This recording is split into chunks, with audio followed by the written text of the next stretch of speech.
بسم الله الرحمن الرحيم الحمد لله رب العالمين والصلاة والسلام على نبينا محمد وعلى آله وأصحابه وسلم تسليما مزيدا ثم أما بعد أخوة الكرام السلام عليكم ورحمة الله وبركاته أخوة الكرام.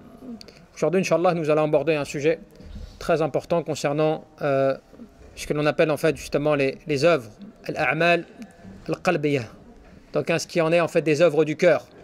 Cela veut dire en fait concernant l'importance que le croyant doit porter quant au fait de son cœur, c'est-à-dire dans l'état dans lequel son cœur se situe. Parce que vous savez que ce qu'il y a de plus honorable ou de plus noble dans une personne, dans un être humain, c'est son cœur. L'apparence ne vaut pas finalement grand-chose, dans le sens où tu peux laisser apparaître tout ce qui est apparent, tout ce qui est extérieur, tu peux jouer avec cela. Voilà qu'avec le qalb, avec le cœur, eh bien cela c'est autre chose. فَإِنَّهُ الْعَالِمُ بِاللَّهِ سُبْحَانَهُ وَتَعَالَى الْعَامِلُ لَهُ السَّاعِ إِلَيْهِ. Parce que c'est par le cœur que tu apprends à connaître ton Seigneur aussi. C'est par le cœur que tu te diriges vers Allah subhanahu wa ta'ala avec sincérité et dévotion. وَإِنَّمَا الْجَوَارِحِ يعني أتبع وخدام له. Parce que tu sais que ton cœur c'est le moteur. Tes membres, ton corps et tes membres, ils ne font que suivre ton cœur. Si ton cœur il est sincère et il agit pour Allah subhanahu wa ta'ala, l'extérieur, il va suivre. Mais si ton cœur c'est le contraire, forcément cela va être aussi même apparent sur toi. Et c'est pour ça qu'on dit comme quoi que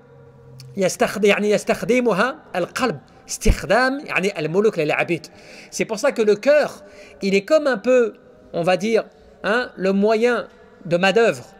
C'est, tu vois, ce qui va faire que ton action, elle va être vraiment sincère et dévouée à Allah subhanahu wa ta'ala si ton cœur tu le travailles. Combien d'entre nous on fait les choses avec les membres, tu parles, tu agis avec tes membres, mais ton cœur il suit pas. Ton cœur il ne suit pas. Combien d'entre nous on lit le Coran et le cœur il n'est pas dans le Coran? Tu fais la prière, ton cœur il n'est même pas avec la prière. Le musulman, normalement le musulman soumis à Allah subhanahu wa ta'ala, il ne veut que du bien pour les gens, pour son frère, il veut faire le bien et tout. Ça c'est l'extérieur. Mais des fois ta langue elle te trahit. Tes membres ils te trahissent. Pourquoi? Parce que le moteur là à l'intérieur il n'agit pas. Il n'est pas en fonction avec ce que tu dis.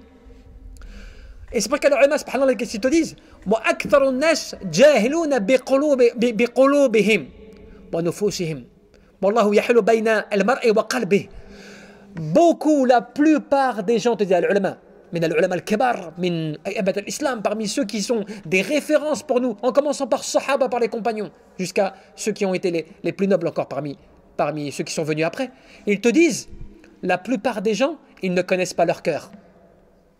La plupart des gens ne connaissent pas leur cœur et ils ne connaissent pas leur personne. C'est qu'en fait, tu ne te connais pas. Tu crois que tu te connais, mais tu ne te connais pas en réalité.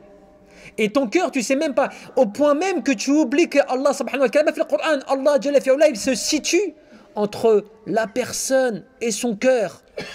Qui peut se situer entre toi et ton cœur, subhanallah?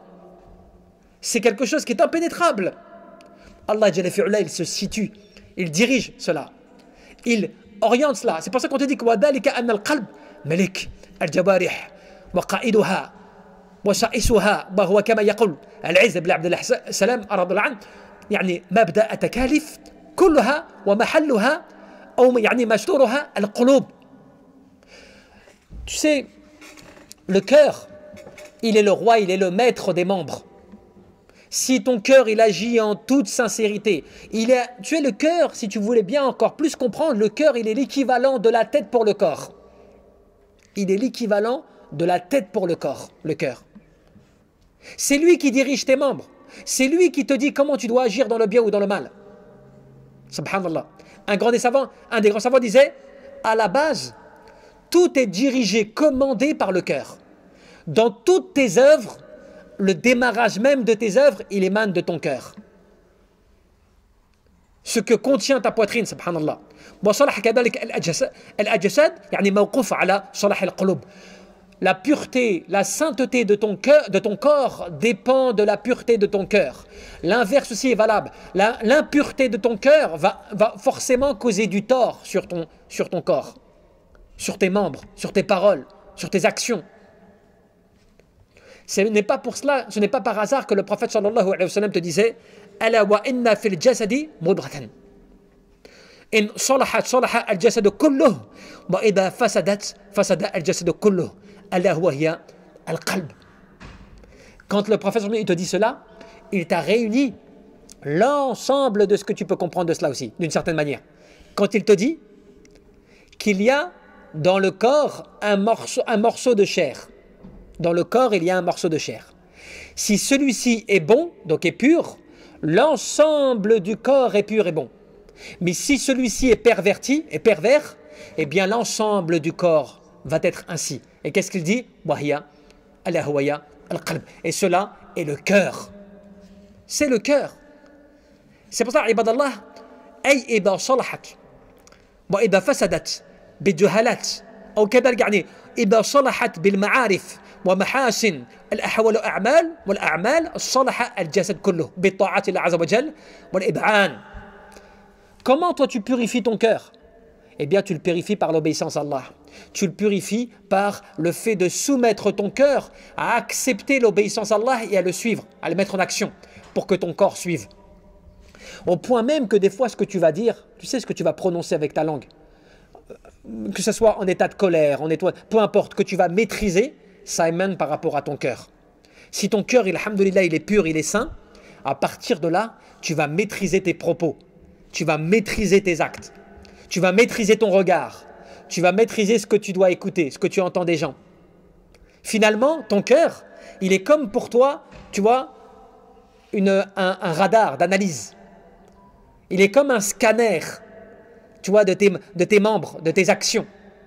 Quand il est pur, il va analyser tout ce qui se passe autour de toi et tu vas faire plus attention parce qu'il est pur.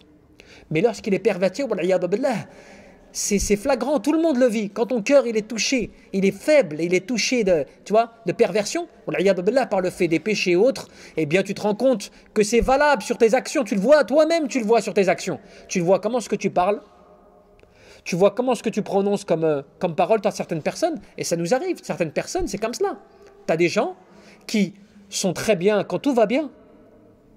Dès qu'il y a un problème, dès qu'il y a quelque chose qui les contrarie, eh bien, c'est la transformation. Il ne contrôle plus ce qu'il dit, il ne contrôle plus sa colère, il se laisse emporter comme cela, comme une vague, il se laisse emporter comme une vague de la mer. Pourquoi? Le cœur, il n'est pas capable, il n'est pas assez fort pour maîtriser tout ce qui doit sortir. Ce n'est pas pour rien que le prophète dit la tarbab yani thalatha marrat. 3 fois le prophète il a dit ne t'aimez pas en colère. Pourquoi? Parce que c'est quelque chose qui est extrêmement difficile à maîtriser. Au point qu'il a dit le plus fort d'entre vous, c'est pas celui qui terrasse son ennemi. Le plus fort d'entre vous, c'est celui qui lorsqu'il peut se mettre en colère, il se retient, il se maîtrise. Cela, ça nécessite une force spirituelle qui est bien plus importante que le fait que tu portes, tu vas à la salle de sport et tu portes, toi, tu te vantes, tu as fait je ne sais pas combien de kilomètres, tu as porté je ne sais pas combien de poids, tu vois, tu es fort physiquement. Eh bien, le fait de maîtriser ta colère et tes propos, c'est bien plus fort que cela. Ça nécessite une force de conviction, subhanallah, spirituelle qui n'est pas donnée à tout le monde. Et c'est pour cela que, ce qui est intéressant, on te dit même وَكَمْ مِنْ أَقْوَامٍ يعني طرق أسمعهم القرآن وسمعوا النبي صلى الله عليه وسلم يدعوهم إلى الإيمان والتوحيد فلم يستجيبوا سبحان الله. Combien, et cela tu le lis dans les livres d'histoire, dans la biographie prophétique, tu reviens à cela, tu le verras toi-même, tu vas le constater toi-même. Même dans le Coran quand tu le médites, dans les histoires. Combien de ceux qui ont été à l'époque du prophète sallallahu alayhi wa sallam, qui ont entendu le Coran, qui ont entendu l'appel à la foi du prophète sallallahu alayhi wa sallam ou des gens de Sahaba, et qui ont entendu l'appel au tawhid, à l'unicité d'Allah subhanahu wa ta'ala, et pourtant ils n'y ont pas répondu. Ils n'y ont pas répondu. Combien étaient témoins de la révélation, étaient témoins du message prophétique en live, en direct, par le fait soit des propos extraordinaires, des événements extraordinaires, des annonces du prophète sallallahu alayhi wa sallam qui étaient comme cela, en direct, et pourtant il ne répondait pas au message. C'est vrai ou pas? C'est dans l'histoire. Comment c'est possible? Toi, mashallah, tu suis le message, tu entends le message, tu essaies de te soumettre à cela, tu obéis à Allah Azza wa Jalla, tout cela et tout, alors que tu ne vis pas, tu n'as pas vécu l'époque des compagnons, l'époque du prophète Mohammed sallallahu alayhi wa sallam. Tu n'étais pas à cette époque-là, et pourtant tu réponds à cet appel. Alhamdulillah, bi ni'matillah Azza wa Jalla. Bien sûr, c'est la volonté d'Allah subhanahu wa ta'ala, mais c'est ton cœur qui accepte cela. Ton cœur, il a une certaine pureté pour accepter le message de l'islam. À l'époque, des gens étaient là, présents physiquement, avec le prophète Mohammed sallallahu alayhi wa sallam. Ils entendaient ses paroles, ils entendaient Al-Qur'an, ils entendaient l'appel à l'iman et au tawhid, et pourtant ils ne répondaient pas à cela. Ils faisaient preuve d'orgueil à leur égard. Ils faisaient preuve d'ostentation au message. Et c'est pour cela que tu as un exemple à cela. Regarde ce message.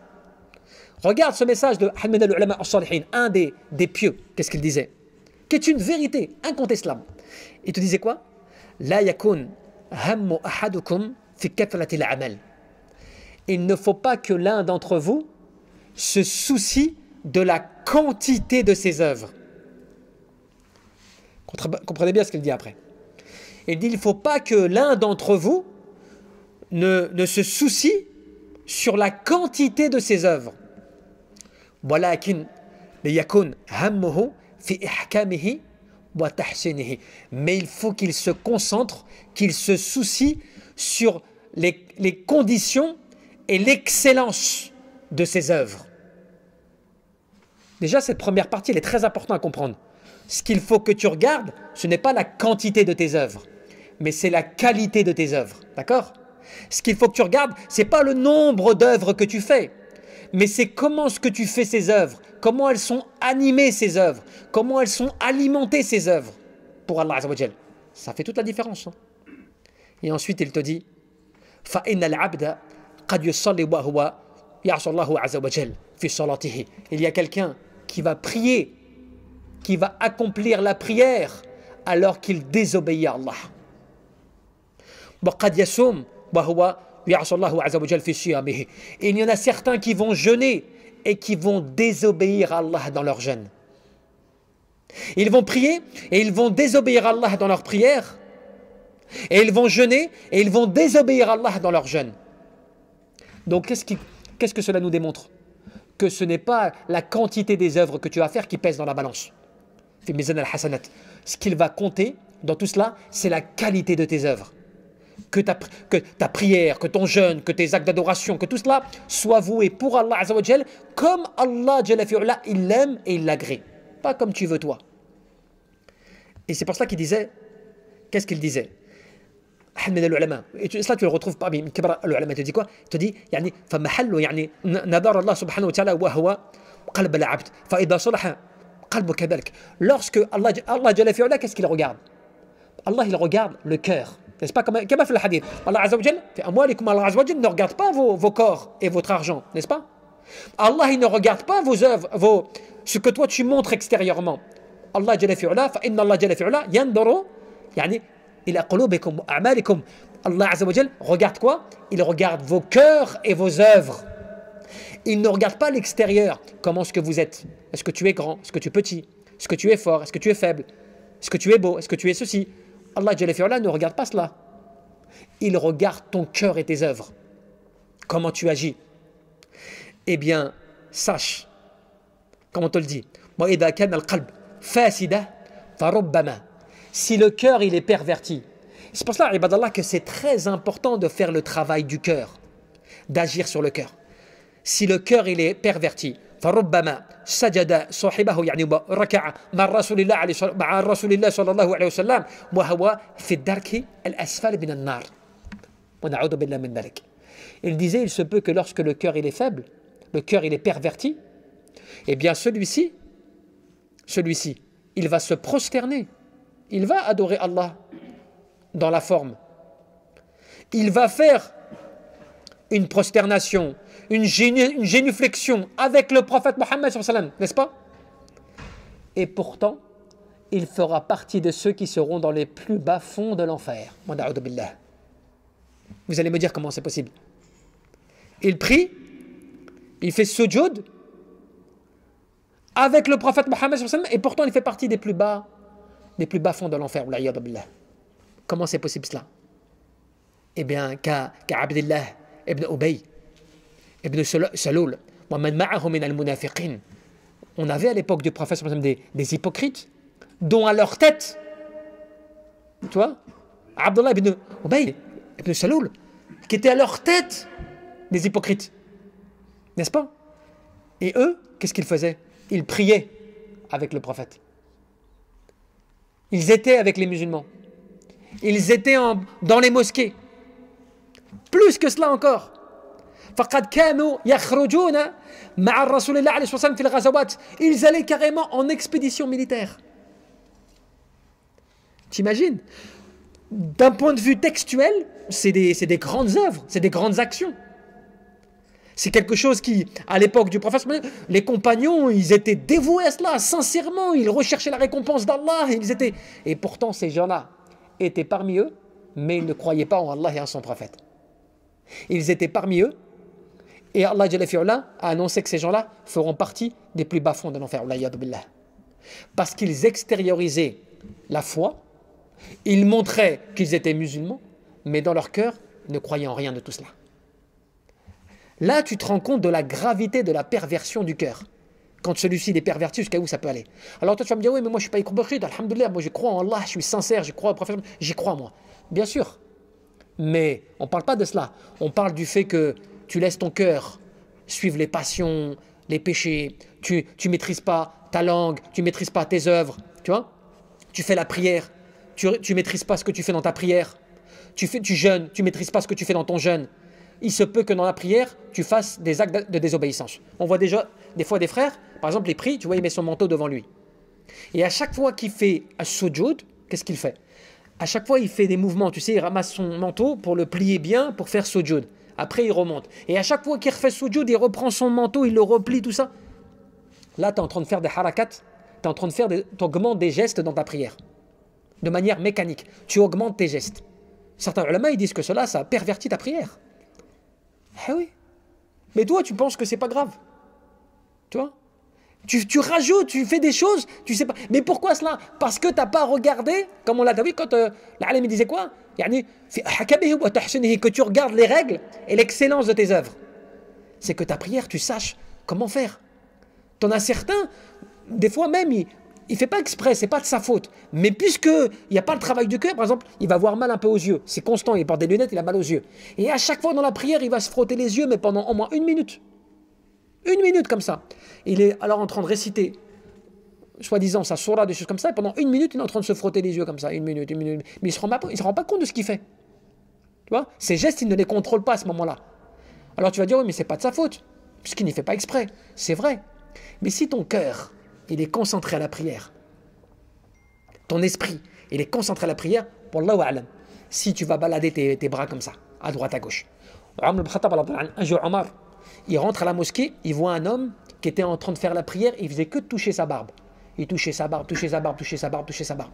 Omar, qu'est-ce qu'il dit? Il dit, cet homme-là, ce n'est pas quelqu'un qui est khashi', qui craint Allah Azza wa Jalla fi salatihi. Dans sa prière, ce n'est pas quelqu'un qui craint Allah. Pourquoi pour lui? Parce qu'il est tout le temps en mouvement, là, en train de toucher sa barbe comme ça pendant toute la prière. Tu vois, tu comprends? Et les petits gestes, c'est important. Et Shaitan, il joue avec toi. Shaitan, il dit, c'est pas grave, mais allez, j'attends. C'est une exagération, c'est le relou à dire. Tu vas trop loin, tu vois? Mais non, pourtant, le prophète, tu t'as dit dans ta prière.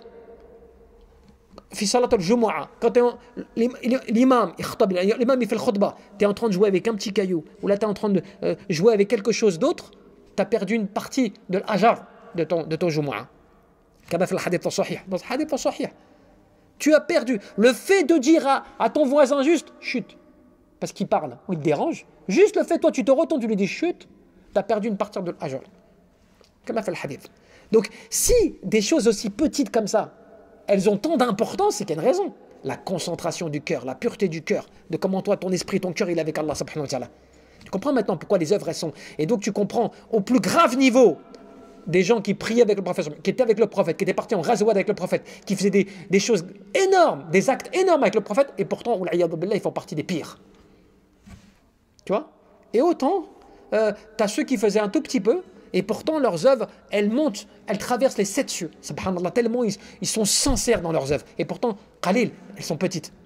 Parce que c'est la qualité de tes œuvres, la sincérité dans tes œuvres. C'est pour ça, ibadallah, al-qalb, wal-qulub, les cœurs, c'est important de constamment regarder ton œuvre, d'étudier les sujets sur les œuvres et tout. Ibn Taymiyyah, rahmatullah, il disait comme quoi les actes du cœur par rapport, tu vois, le fait de l'khawf, wal-raja, wal-mahabba, tout ça et tout par rapport au cœur, il disait c'est la base même de la religion et de la foi. Parce que c'est là, c'est le pilier même, c'est autour de quoi gravitent toutes les choses. C'est comme si je te disais, voilà, tu as la terre comme cela et tout autour, tu as toutes les, tu vois, tout ce qui va tourner autour, le soleil, la lune, tu vois, tout ce qui gravite autour de toi, qui est super important pour l'équilibre et le bon fonctionnement dans la vie sur la terre. De la même manière, le cœur, par rapport aux membres, c'est la même chose. Le cœur, c'est la base, c'est lui qui centralise tout l'essentiel, autour de quoi va graviter tout le reste. Tes membres, ton action, ta parole, tout va graviter autour de ton cœur. Purifie ce cœur, mashallah azawajal, tu vas voir les effets sur l'extérieur. Laisse ton cœur se pervertir, tu vas voir les effets sur l'extérieur. نسأل تبارك وتعالى أن يرزقنا الإخلاص في القول والعمل والنية اللهم نسألك الهدى